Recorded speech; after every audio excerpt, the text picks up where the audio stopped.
యజమానులు 144 సంవత్సరాలకు ఒకసారి వచ్చే కుంభమేళను దర్శించుకొని వచ్చినటువంటి దంపతులకు చిరు సన్మానం చేయాలనేటువంటి తలపుతో ఈ కార్యక్రమాన్ని ఏర్పాటు చేయడం జరిగింది. ఇప్పుడు మాకు పేర్లు రాపించిన వాళ్ళు కాకుండా ఇంకా ఎవరైనా ఉంటే పేర్లు రాపించుకోండి. సందర్శించి వచ్చినటువంటి వాళ్ళు మాత్రమే దేవాలయానికి బయటికి వెళ్ళి ఒక్కొక్కరుగా పూల మీదకి వెళ్ళి వచ్చుకుంటూ శివుడి మీద పూలు సమర్పించి దేవాలయం చుట్టూతో తిరుగుకుంటూ దేవాలయం లోపలికి రావాల్సి ఉంటుంది. దేవాలయంలో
ఈరోజు మహాశివరాత్రి పర్వదిన సందర్భంగా ఉదయం 5 గంటల నుండి మన దేవాలయంలో అభిషేకాలు, పంచామృత అభిషేకము, మహాన్యాస రుద్రాభిషేకము,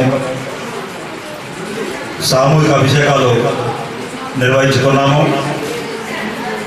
అలాగే సాయంకాలం పూట 144 సంవత్సరాలకు ఒకసారి వచ్చేటువంటి కుంభమేళా పుష్కరాలను సందర్శించి వచ్చేటువంటి మన వైశ్య సోదర సోదరిమణులకు చిరు సత్కారం చేద్దామని చెప్పేసి నిర్ణయించుకొని ఈ కార్యక్రమం ఏర్పాటు చేస్తున్నాము. అందులో మనకు ఒక 38 మంది పేర్లు ఇచ్చారు. ఇప్పటికైతే ఒక 10 మంది వచ్చినట్టుంది.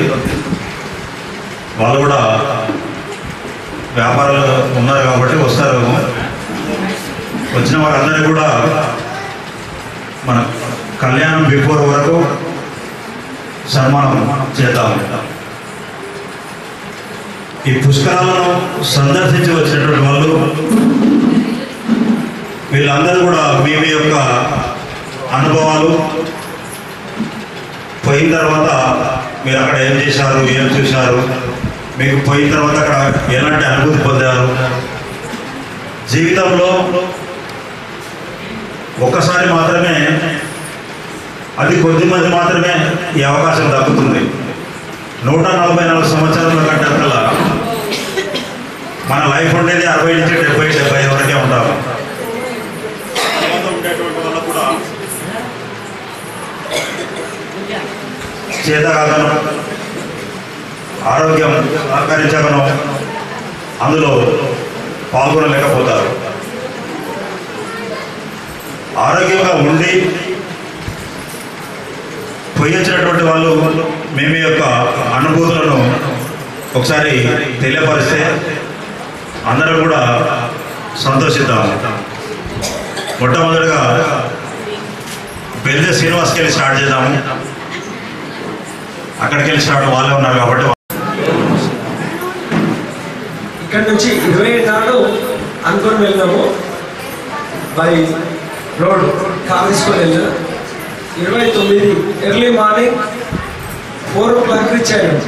అక్కడికి దాదాపు ఒక 25 కిలోమీటర్స్ 8 hours జర్నీ. ఒక 25 కిలోమీటర్స్ మాత్రమే 8 hours జర్నీ పట్టింది. ఏం అడగడం, ఏం ప్రాబ్లం ఏం లేదు. జనాలు విపరీతంగా ఉన్నారు. అక్కడికి వెళ్ళి ఘాట్ దగ్గరికి వెహికల్స్ మామూలుగా ప్రిపేర్ అయినారు. 200% ఒకరికి అని అంటే పోగానే ఒక హాఫ్ అన్ అవర్ వెయిట్ చేసి ఆ వెహికల్స్ వాళ్ళని చూసాం. చూస్తే వాళ్ళతో పాటు వెళ్ళాము. అదే రోజు జస్ట్ మేము పోయేదానికంటే ఒక 2-3 గంటల ముందు దాదాపు ఒక ఒత్తిడితో ఒక 20-25 మంది చనిపోయారు అనేది ఒక న్యూస్ వచ్చింది. మౌని అమావాస్య. అదే కాదు, అదే ఏరియా పోయినాం. మాకైతే ఆ మాట వినంగానే వణుకు పుట్టుకొచ్చింది. ఆ మందిని చూసి, ఆ రద్దీని చూసి మేము నెట్టుకుంటూ పోయినాం. ఖాళీగా అసలుకి నడిచింది ఏం లేదు. వాళ్ళు నెడుతూ ఇట్లా వెళ్ళిపోయినాం. స్నానం చేసినాం. పుణ్య స్నానం చేసేసి అక్కడ టెంపుల్ పోదామంటే గంగా ఇక్కడికి వెళ్ళి అటు ఒడ్డుకు పోవాలి. బోట్లు ఇట్లా మొత్తం బంద్ చేసిండ్రు. ఖాళీ అక్కడికి వెళ్ళి దేవుని దర్శనం చేసుకొని స్నానం చేసేసి బ్యాక్ అయిపోయింది. ఆ నుంచి కాశీకి వచ్చేసాం. అయోధ్య బంద్ అయిపోయింది అప్పటికి. ఆ నుంచి మళ్ళీ చిత్రకూట్కి వచ్చేసాం. చిత్రకూట్కి డైరెక్ట్ హైదరాబాద్కి వచ్చేసాం.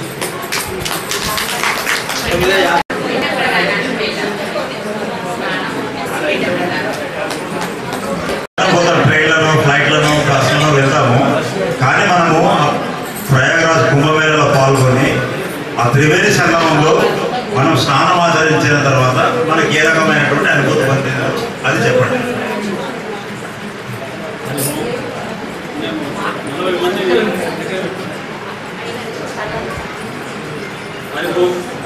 మేము హైదరాబాద్ నుంచి 40 మంది పోయాము. ఫస్ట్లో ట్రైన్ చేసిపోయాము. అక్కడికి వెళ్ళిన తర్వాత మేము ఏం చేసామంటే అందరూ ఒకటే కలర్ టోపీ పెట్టుకుంటూ మంది ఎక్కువ ఉన్న దాంట్లో అక్కడిక్కడ బిసి కాకుండా పోయేటప్పుడు చాలా ఉపయోగమైంది. ఇప్పుడు ఈ 40 మందికి ఒక తాడు చుట్టుముట్టు తాడు పెట్టుకొని జనంలో ఇబ్బంది పడకుండా పోవాలని ఉద్దేశంతో అయితే ఆ రోడ్డు చాలా ఉపయోగమైంది. తర్వాత అక్కడ పోయి స్నానం చేసిన తర్వాత మేము 2 గంటలకు నదికి పోయినాము. 4 గంటలకు స్నానం చేసాము. కానీ చాలా చల్లగా ఉన్నాయి. 3 మునుగులు మునిగి ఆ బయట జనం తక్కువ ఉంది కానీ లోపల బాగా తింటున్నారు, మంచిగా అనిపించింది. అక్కడి నుంచి కాశీ పోయినాం, అయోధ్య 1వ తారీఖు పోయినాం, 7వ తారీఖు వచ్చేసాం. చాలా మంచిగా నేను కుంభమేళకు వెళ్తామని అనుకోలేదు. ఇక్కడ ఫ్లైట్ చూస్తే ఫ్లైట్ టికెట్లు బుక్ అయిపోయినాయి, దొరకవని. బస్సు చూస్తే బస్సులు అట్లేదు. ఎట్లా ఏం చేయాలి, కుంభమేళ వెళ్ళాలని ఉంది. ఏం దొరికితే అది పోదాం అనుకున్నాం. మా వారు ఫ్రెండ్ హైదరాబాద్లో ఉంటాడు, ఏదో పని మీద ఫోన్ చేశాడు. ఇక్కడికి చేస్తే సార్ ఇట్లా మేము వెళ్తున్నాము, ఇట్లా కుంభమేళ ఎంతమంది వెళ్తున్నారు అంటే 40 మంది వెళ్తున్నామని చెప్పాడు. చెప్తే మాకేమైనా సీట్లు ఉన్నాయా అని అడిగాము. అంటే మీకైతే 2 సీట్లు ఇస్తాం కానీ ఇంకా వేరే వాళ్ళకైతే లేవు సారు అని అన్నాడు. సరే ఆ 2 సీట్లు దొరికిన సార్లు ఇద్దరం ఉంటాం అనుకున్నాం. వెళ్ళాము. అక్కడి నుంచి సాయంత్రం 9 గంటలకు 1వ తారీఖు వెళ్ళాము. వెళ్ళిన తర్వాత తెల్లారి 2 గంటలకు అక్కడికి దిగినాము ప్రయాగరాజులో. దిగిన తర్వాత ఇంకా చూసుకో ఆటోలు లేవు. ఆ రాత్రి ఏంటి కనిపిస్తలేవు. అక్కడ మేము పండ్ల మీద తీసుకెళ్తారన్నారు, పండ్లు కనిపిస్తలేవు. ఇంకా పట్టినాము రోడ్డు పాట పట్టి నడిచి నడిచి నడిచి నడిచి ఏమైంది 5 కిలోమీటర్లు నడిచినాం. అక్కడికి 4 అయింది. అక్కడికి వెళ్ళాలి. 4 గంటలకి అక్కడ స్నానం చేసినాం. ఇక స్నానం చేసినప్పుడు అమ్మ జన్మ ధన్యమైంది, కుంభమేళ వచ్చినాము. మళ్ళీ 140 ఏళ్ళకి మనం చూస్తామో చూడము. ఇప్పుడైతే ఇక పుష్కరాలకు కూడా అప్పుడప్పుడు అన్ని పుష్కరాలకు వెళ్తూనే ఉన్నాము. కుంభమేళ కూడా వెళ్ళాలనుకున్నాం.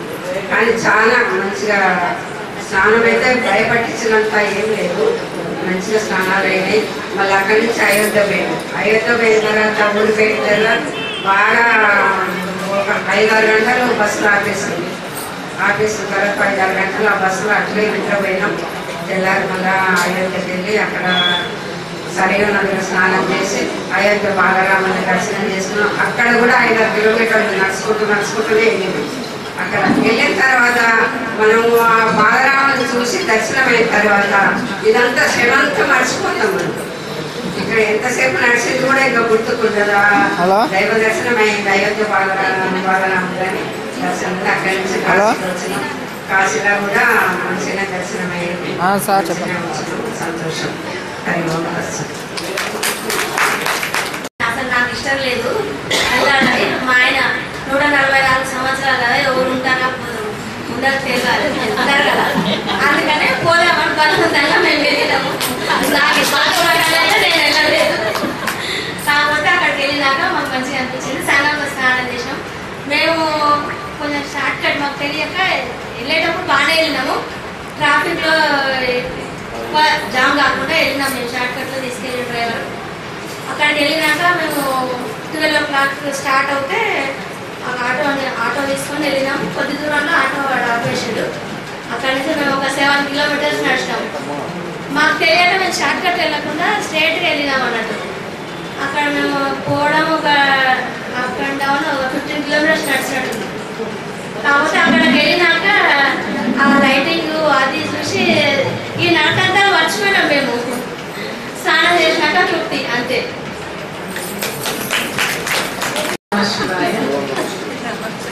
మేము వంద పైన పోయినాము. 3 బస్సుల మందికి పోయినాము. అక్కడికి బస్సులు ఆపిన తర్వాత ఒక ప్రయాగరాజు ఒక 13 కిలోమీటర్లు ఊరు. అక్కడి వరకు 13 కిలోమీటర్లకు ఒక 1.5-2 గంటలు పడుతుంది బస్సులో. Full rush.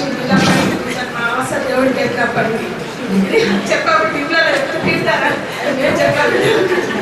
అక్కడి నుంచి 15-20 కిలోమీటర్లు నడిచినాం. రోడ్డు అంటే బ్రిడ్జ్ మీదకి వెళ్ళిపోయినా మాకు తెలియదు. ఇబ్బంది అడిగిన ఎవరు సరిగ్గా చెప్పండి. ఆ భాష రాదు ఏమి రాదు. ఆ భాష వచ్చినట్టు వేరే కిలోమీటర్ చెప్తారు, 100 గజాలని చెప్తారు వాడు. అట్లనే నడుచుకుంటా 11-12 గంటల పోయి సాయంత్రం 5:30 వరకు అలాంటి వరకు పోయాం. నడుచుకుంటాం అంతసేపు నడుచుకుంటాం. పోయి ఇంకా స్నానాలు చేసినాం. స్నానాలు చేసిన తర్వాత కొంతమంది మునగాలంటే భయపడుతుంది. ఒకరిని పట్టుకొని ఒకరిని దిగడం అట్లన్నీ స్నానాలు అయిపోయిన తర్వాత స్నానం చేసి మేము బయటకు వచ్చినాం. కానీ ఇన్ని కిలోమీటర్లు నడిచినాము, తిండి లేక నడిచినాం. కానీ ఎంత ఆనందంగా ఉందంటే అసలు ఒక్క నిమిషం కూడా మాకు ఇంత బాధేటట్టు లేదు. నీళ్ళలో మునిగి బయటకు వచ్చినాం మాత్రం చాలా సంతోషంగా ఉంది. అసలు ఒక మాట కూడా మేము బాధపడదు ఒక్కసారి కూడా మేము. నన్ను తీసుకుపోయింది. ఇద్దరం కలిసి పట్టుకొని మంచిగా పోయి వచ్చినాం.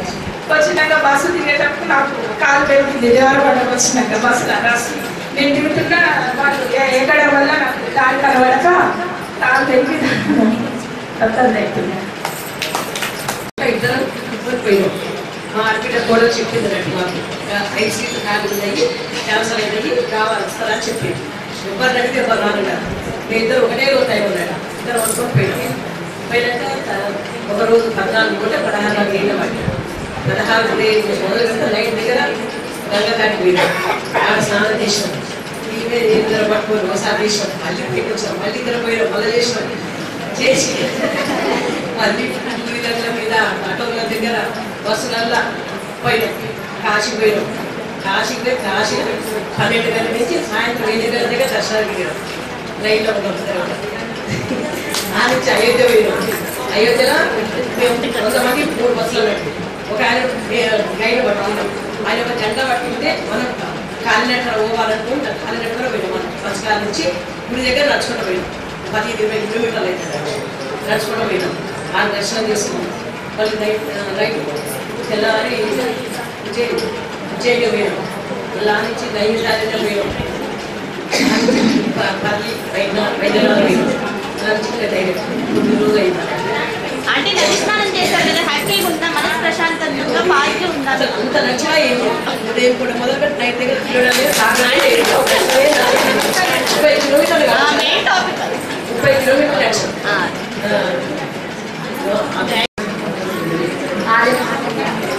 అధ్యక్షుడు చీదల వెంకటేశ్వర్లకి మరియు ఇక్కడికి చేసినటువంటి భక్తులందరికీ నమస్కారం. ఈ నెల 5వ తారీఖు రోజు కుంభమేళం పోవడం జరుగుతుంది. అయితే అక్కడ 3 కిలోమీటర్స్ 12 కిలోమీటర్లు నడుచుకుంటాం. వస్తుంది అది. అక్కడికి వెళ్ళినాక అసలు మనిషి ఇష్టం వస్తే రానంత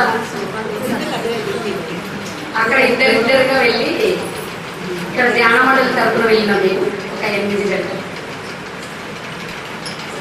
చాలా హ్యాపీగా ఫీల్ అయ్యాం. అక్కడ నుంచి కాశీ, అయోధ్య, పూరి జగన్నాథ్. అయోధ్యకు వెళ్ళినాం కానీ దర్శనం కాలేదు. అక్కడ 2 days పడుతుంది అన్నారు. అంత ట్రాఫిక్ ఉంది. సరే స్కూల్ టీచర్స్ వాళ్ళందరూ కష్టమవుతుంది అనేసి వచ్చేసాను. Thank you. మా ఫ్రెండ్ సత్యావతి ద్వారా జస్ట్ ఒక గంట ముందు అనుకొని వెళ్ళింది. కానీ చాలా హ్యాపీగా ఫీల్ అయింది. తర్వాత తప్పచ్చేది.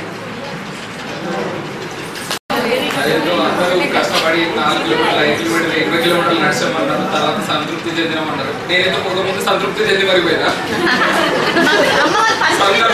సంకల్పం తీసుకుని నేనైతే వెళ్ళినా. మా అమ్మకి తెలుసు నేనైతే విసిగిచ్చిన పోతా అని.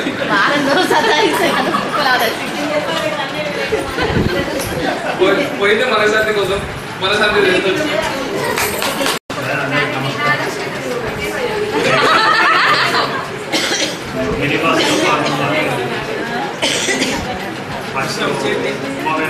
కూర్చుంది. అక్కడ నుంచి స్నానాలు చేసి ఆటో అక్కడ నుంచి 2-3 కిలోమీటర్లు అక్కడ స్నానాలు చేసి మన కాశీ అక్కడ కూడా దర్శనాలు అనేది సాయంత్రం గంగావతి తర్వాత అయోధ్య అక్కడ కూడా దర్శనం వచ్చారు. అక్కడ ఇవన్నీ ఏర్పాట్లు చేసిన యూపీ గవర్నమెంట్ యోగి ఆదిత్యనాథ్ గారికి ప్రత్యేక ధన్యవాదాలు. అక్కడ అవన్నీ చూసి వచ్చిన వారు కూడా అన్ని ఏర్పాట్లు బాగుంటాయి. మా ఫ్రెండ్స్ కూడా మాకు కూడా చాలా సంతోషం ఉంది, ఆహ్లాదకరం. మీరు వచ్చినాక కూడా వేరే వాళ్ళు కూడా విద్యార్థులు కూడా వేరే వాళ్ళు కూడా అందరికి చెప్పడం జరిగింది. అందరికి ధన్యవాదాలు.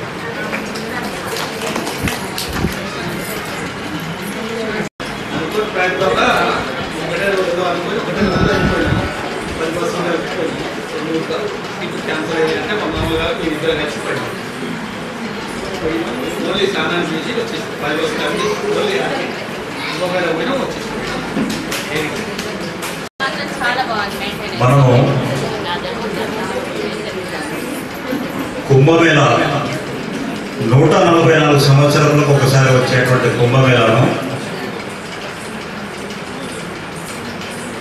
సందర్శించుకోవడము పూర్వజన్మ సుకృతం అనుకోవాలా, ఇప్పుడు జన్మించినందుకు ఈ జన్మలో మనకి అవకాశం దొరకడం అదృష్టం అనుకోవాలో అది ఆ భగవంతుడే ఈ పోయిన వల్ల కల్పించినటువంటి అవకాశం. ప్రతిరోజు దేవాలయానికి వస్తాము, కానీ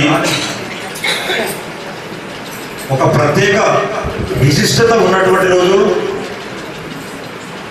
ఆ దేవుణ్ణి దర్శించుకోవాలనేటువంటిది ఒక కోరిక.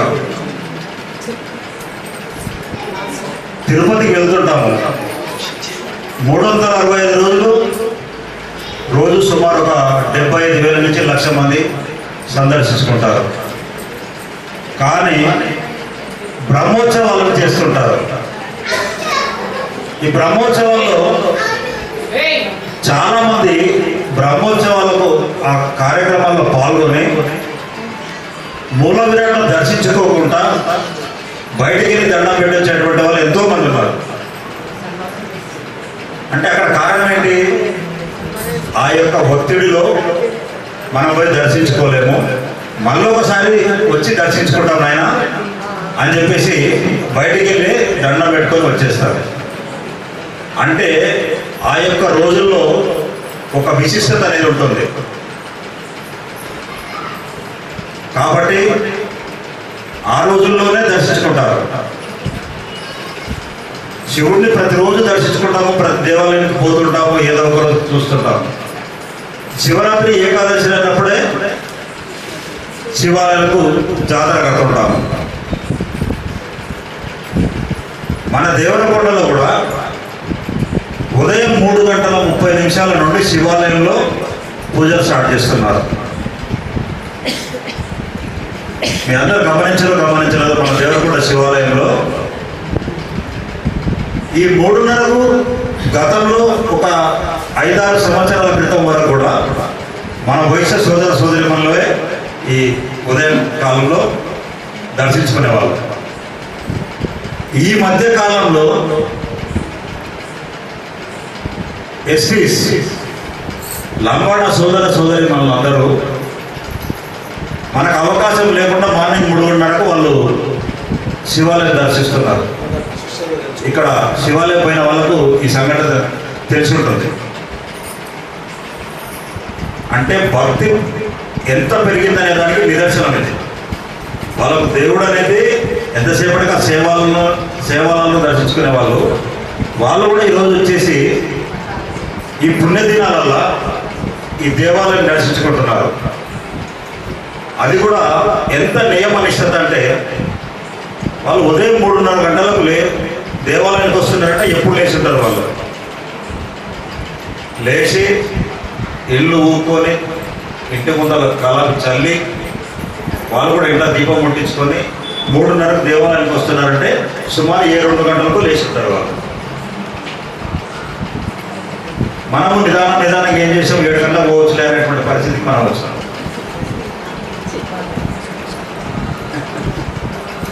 మనం గతంలో మన దేవాలయంలో ఉదయం 5:30 శివరాత్రి రోజున రుద్రాభిషేకం చేసుకునే వాళ్ళం. రాను క్రమేణా అది 6:30 పెట్టారు. నాకంటే ముందు ఉన్నటువంటి కమిటీ వాళ్ళు. నేను అడిగితే ఈ 6:30 కూడా రావట్లేదని చెప్పాను. నేను దాన్ని ఏం చేశానంటే 7:35 పెట్టాను. అంటే అప్పుడన్నా ఇంట్లో చేసుకొని ఇక్కడికి వస్తారనేటువంటి ఉద్దేశంతో ఆ 7:35 వచ్చారు. ఈ యొక్క పుణ్యదినాన్ని పురస్కరించుకొని ఆ రోజు దర్శించుకుంటే మనకు మంచి జరుగుతుంది అనేటువంటి ఉద్దేశంతో ఈ దేవాలయాల సందర్శన మనకు మన పూర్వీకులు, మన హిందూ సంస్కృతి సాంప్రదాయము ఇవన్నీ కూడా మనకు నేర్పడం జరిగింది. ఇది మనం ఒకరు నేర్పితే నేర్చుకున్నటువంటిది కాదు, మనకు పూర్వీకుల ద్వారా వస్తున్నటువంటి దాన్ని మనము పాటిస్తున్నాము. సరే, కొంత అప్డేట్లో పోయినా మనము అంత పాటించకపోయినా కొంతవరకు పాటిస్తున్నాము. ఆ యొక్క రోజుల్లో ఆ విశిష్టత ఉంటుందనే ఉద్దేశంతో ఆ రోజు దర్శించుకోవడం జరుగుతుంది. సంగమం 365 రోజులు పారుతూనే ఉంటుంది. కానీ 12 సంవత్సరాలకు వచ్చేది ఒక పుష్కరము. ఇలాంటి 12 పుష్కరాలు కలిపితే ఒక కుంభమేళ. ఈ కుంభమేళ 144 సంవత్సరాలకు ఒకసారి వస్తుంది. కాబట్టి ఆ యొక్క సమయంలో ఎవరైతే పోయి దర్శించుకున్నారో వాళ్ళ యొక్క జీవితం ధన్యమవుతుంది. అందులో 3 సార్లు పనికి వస్తే మనకు తెలిసి తెలియక చేసినటువంటి పాపాలను కూడా ఆ రోజు హరించకపోతాయి అనేది మనకు ఒక సాంప్రదాయం, మన సంస్కృతి చెప్తున్నది. మనకు అంటే పాపాలు చేసిన వాళ్ళే పోతారని కాదు, పాపం చేయవచ్చు చేయకపోవచ్చు, తెలిసి తెలియక మనం ఏదైనా తెలిసి తెలియక చేసినటువంటిది ఏమైనా ఉంటే పోతుందనేటువంటి ఉద్దేశంతో ఆ యొక్క కార్యక్రమాన్ని నిర్వహించుకుంటాం. ఆ కుంభమేళలో దర్శించుకున్నటువంటి ఈ యొక్క సోదర సోదరి మనందరికీ కూడా దేవరకొండ ఆర్యవైశ్య సంఘం తరఫున అందరికీ అభినందనలు తెలియపరుస్తూ, ఇప్పుడు మీరు బండారు శోభ గారు కూడా మీరు కూడా కుంభమేళకు సంబంధించి ఎవరైనా 2 మాటలు మాట్లాడాలంటే మీ అందరూ ఎవరైనా మాట్లాడవచ్చు. శ్రీనివాస్ గారు కుంభమేళలో నుండి వాటర్ తీసుకురావడం జరిగింది. సముద్రాల కృష్ణయ్య గారు కూడా తీసుకొచ్చారట. ఈ యొక్క వాటర్ అందరి మీద మంత్రోచ్చారణ చేసుకుంటూ అందరి మీద చదువుతారు. ఆ యొక్క పుణ్యాన్ని మనం కూడా తీసుకుందాం.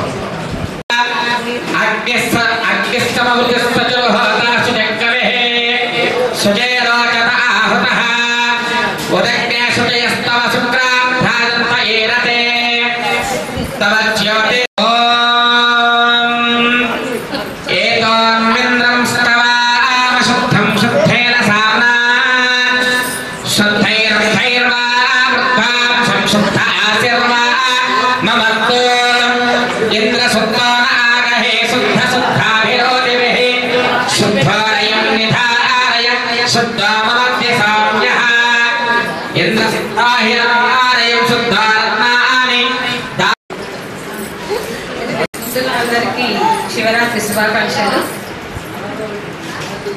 ఎప్పుడు మా చిన్నప్పుడు కాశీకి వెళ్ళొచ్చిన వాళ్ళకు మేళతాళాలతో స్వాగతం పలికి కాళ్ళు కడిగి గుడికి తీసుకొచ్చే వాళ్ళట. మళ్ళీ ఈ రోజు నాకు అది గుర్తుకొచ్చింది.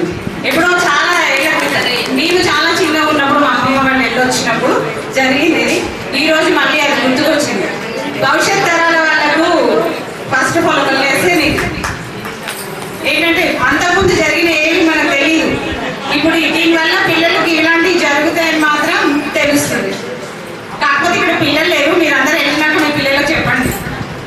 మీ వీడియోస్ పోస్ట్ చేస్తాం, అవి చూపించండి. చాలా మందికి ఈరోజు ఈ సన్మానం చేయించుకున్న వాళ్ళకి కూడా మేము ఎందుకు చేసుకోవాలి సన్మానం అనే ఒక ఫీలింగ్ ఉంది. ఇది సన్మానం కాదండి, మీరు వెళ్ళొచ్చినందుకు మేము సంతోషంగా సమర్పించే ఒక చిరు కానుక అనుకోండి. గుడి తరఫు నుంచి ఇస్తున్నారు ఇది. First of all I thank all the PST. ఇలాంటి మంచి మంచి ఆలోచనలు భవిష్యత్ తరాల వాళ్ళకు ఏమంటారు మార్గదర్శకంగా ఉండడం కోసం ఇలాంటివన్నీ పాటిస్తున్నారు. చాలా బాగుంది. కానీ ఇదే కంటిన్యూగా జరగాలని మా కోరిక. ఇప్పుడు ఈ కుంభమేళకి వెళ్ళొచ్చిన వాళ్ళు మాత్రం చాలా అదృష్టవంతులండి. ఎందుకంటే మేము వెళ్ళలేకపోయాము, అది మా నెగ్లిజెన్సే ఉండొచ్చు. ఎగ్జాంపుల్ మా బాబు వారం రోజులు సతాయించాడు, నన్ను నిద్రపోనివ్వలేదు, అసలు ఊపిరి పీల్చుకోవడానికి టైం ఇవ్వలేదు. పక్కకైతే కుంభమేళ అని అసలు చాలా సతాయించాడు. నేనేమన్నా గోవాకి వెళ్తా అంటున్నానా, తాగుతా అంటున్నానా, తిరుగుతా అంటున్నానా, నేను వెళ్తా అంటుంది కుంభమేళ కదా, నువ్వు ఎందుకు పంపించావు అన్నట్టు అడిగాడు మా బాబు నన్ను. అలా వెళ్తా అన్న వాళ్ళనే పేరెంట్స్ పంపిస్తున్నారు. నేను వెళ్తా అంటుంది కుంభమేళకి, నువ్వు ఎందుకు పంపించావు అని అడిగాడు. కానీ ఎవరికైనా తల్లికి కొడుకు ఎంత పెద్దగా చిన్నవాడికి అనిపిస్తాడు. వాడు ఒక్కడు వెళ్తా అంటే నాకు మాత్రం చాలా భయం వేస్తుంది. ఏం చేసి వాడికి వెళ్ళాలన్నది ఒకటే సంకల్పం. వాళ్ళ పిన్ని వాళ్ళ ఇంటికి వెళ్ళాడు అంటే కొంచెం ఆ మార్గంలో ఉంటుంది వాళ్ళ పిన్ని, అందుకే కొంచెం ఆ పిన్ని పట్టుకున్నాడు. వాళ్ళ అన్నయ్యను ఒప్పించుకున్నాడు. ఇద్దరు కలిసి వెళ్ళొచ్చారు.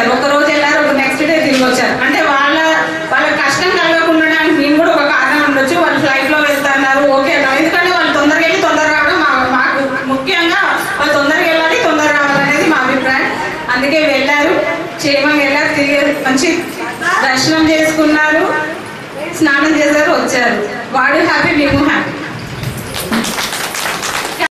అంటే 12 పుష్కరాలు అయిపోయి 12 పుష్కరాల వరకు అయితే మనం బ్రతికున్నాం. కానీ ఈ తరం వాళ్ళు మాత్రం చాలా చాలా చూస్తున్నారు. మా బాబా వెళ్ళి చెప్తున్నాడు కానీ ఇక్కడికి వచ్చాక ఏం చెప్పలేదు అంటున్నాడు.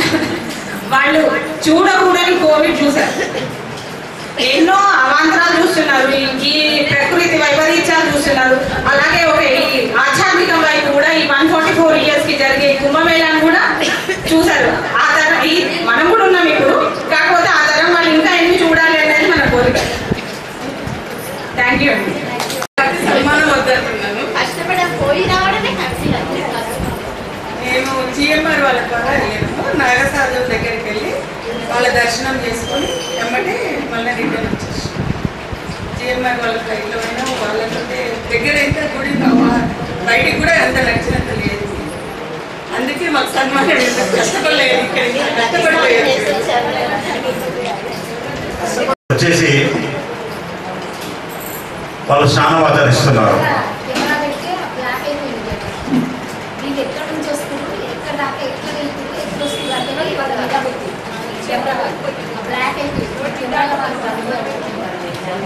చూసారా, వీళ్ళు ఎక్కడికి వెళ్ళి వస్తున్నారు అనేది కనుక్కోవడానికి ఒక మీడియా, మనకున్నటువంటి వ్యవస్థలో మీడియా వాళ్ళు ఏం చేస్తుంటారంటే కొన్ని వింత వింత సంఘటనలు జరుగుతున్నప్పుడు ఇవి ఎలా జరుగుతున్నాయి, ఎక్కడ జరుగుతుంది, ఎక్కడికి వెళ్ళి వస్తుంది, మనకు మనందరికి తెలిసినటువంటి ఒక చిన్న సంఘటన ఏంటంటే ఉమామహేశ్వరం.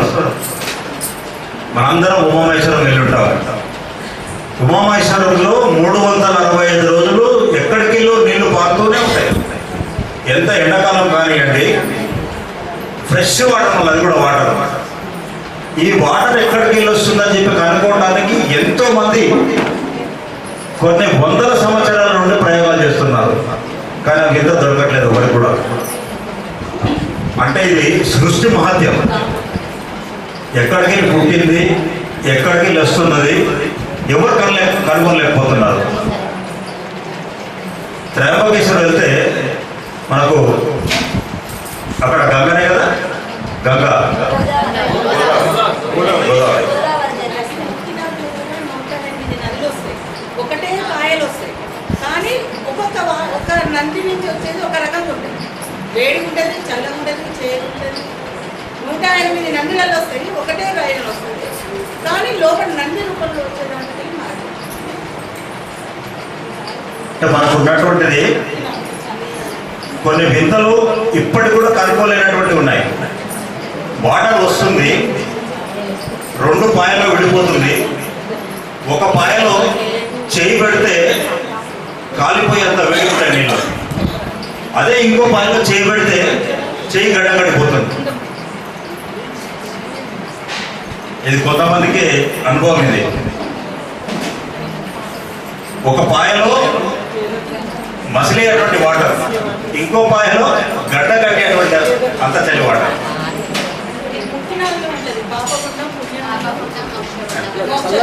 ఇవన్నీ కూడా వింతలు. వీటికి ఎక్కడ మొదలు తెలియదు, చివర తెలియదు, ఎక్కడికి వెళ్ళి వస్తుందో కూడా మనకు ఎవరికి కనుగొనలేదు.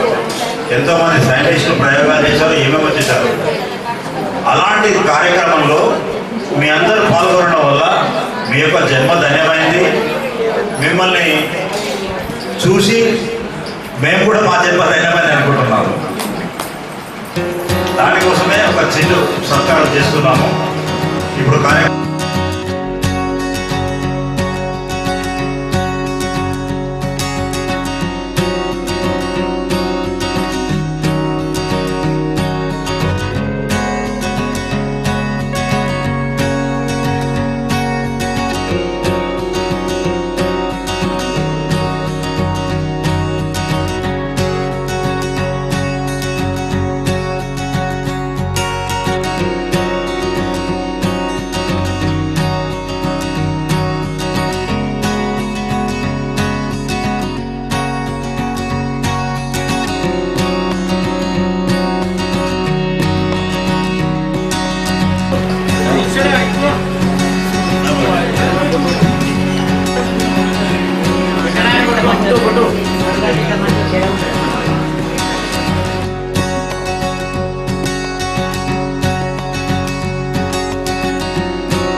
అయితే వదిలేము రాసే బజార్ కాండి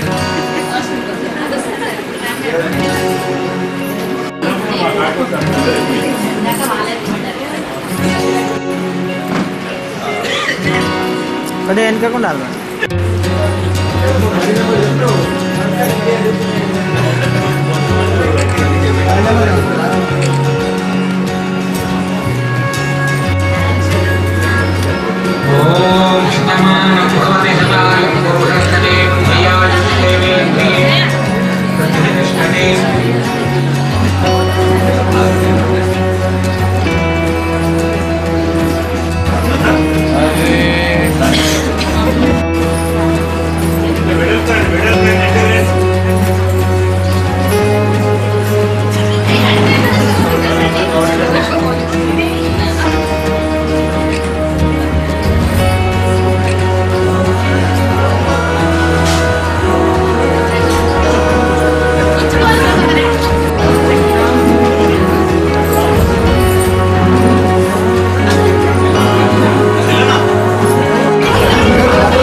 శివుని శిరసు పైన చిందులాడెడి గంగా శ్రీ విష్ణు పాదమున వెలసిన గంగా శివుని శిరసు పైన చిందులాడెడి గంగా శ్రీ విష్ణు పాదమున వెలసిన గంగా గౌరమ్మ పుట్టింట కాలు మోగిన గంగా కౌల గంట మూల కురిగిన గంగా గౌరమ్మ పుట్టింట కాలు మోగిన గంగా కౌల గంట మూల కురిగిన గంగా శివుని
శిరసు పైన చిందులాడెడి గంగా శ్రీ విష్ణు పాదమున వెలసిన గంగా వెలసిన గంగా వెలసిన గంగా హైలెస్సా హైలెస్సా హైలెస్సా లెస్సా లెస్సా హైలెస్సా హైలెస్సా హైలెస్సా లెస్సా లెస్సా హైలెస్సా హైలెస్సా హైలెస్సా లెస్సా.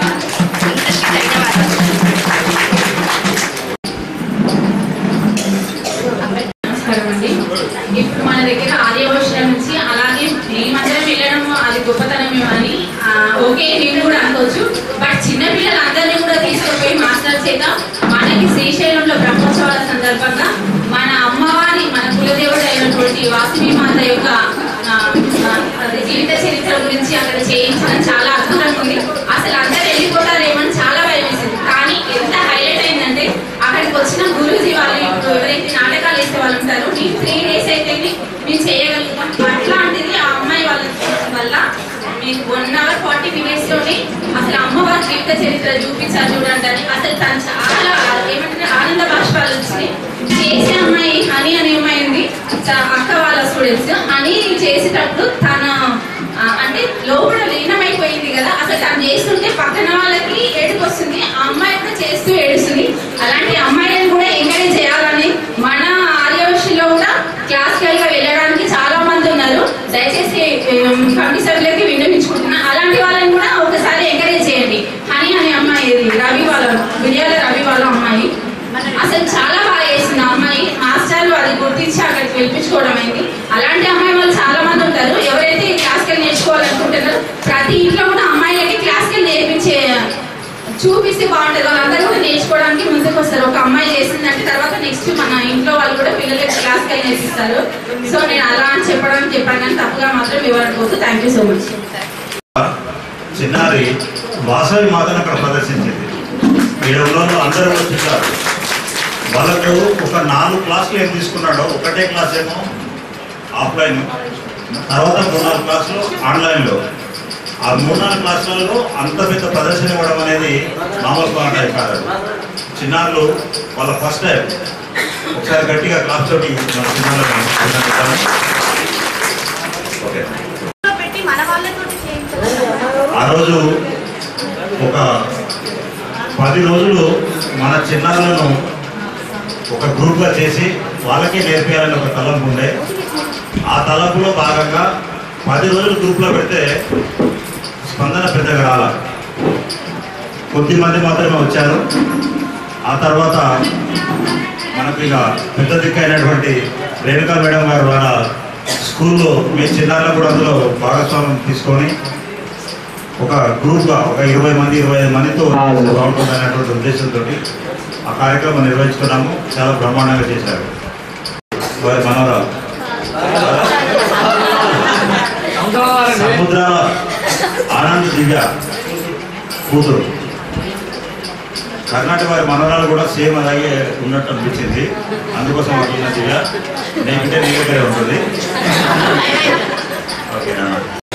నృత్య ప్రదర్శన శివుడికి సంబంధించినటువంటి సాంగ్ మీద ఇప్పుడు మన ముందర ప్రదర్శిస్తున్నది.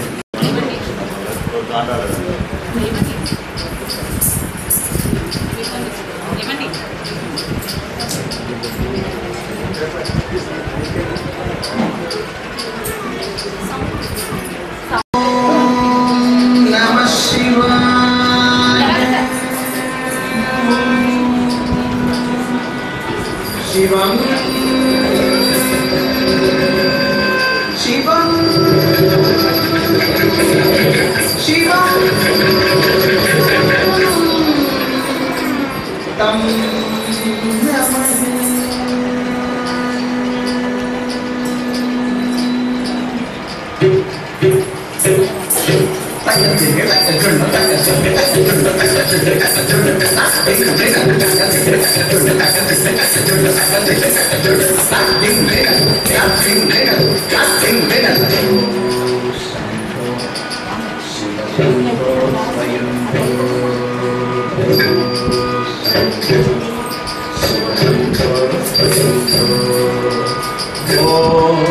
ఓ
Shiva Shambho,